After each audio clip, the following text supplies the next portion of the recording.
There was one system for Democrat counties. There was another system for Republican counties. You had the courts in Pennsylvania saying there's no way to fix your mail-in ballot in advance, except, as we have now found out, in 7 Democrat counties.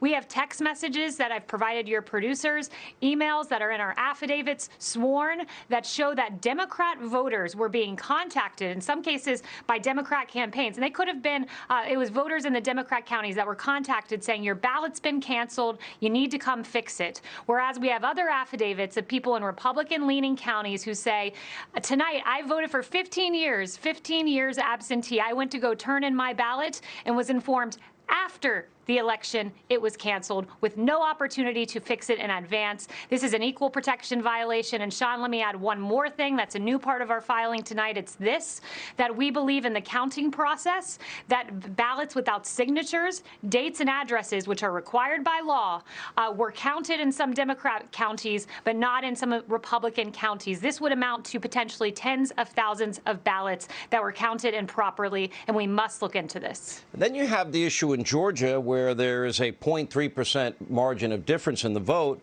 It's 0.8% in Pennsylvania, 0.3% in Arizona, 0.6% in Wisconsin, but where there were differing standards for those that, and that's because of a Democratic lawsuit. If you voted in person, you had one signature verification standard. If you voted absentee or mail-in voting, you had a whole different one because the Democrats sued and the Secretary of State went along with this ridiculous agreement.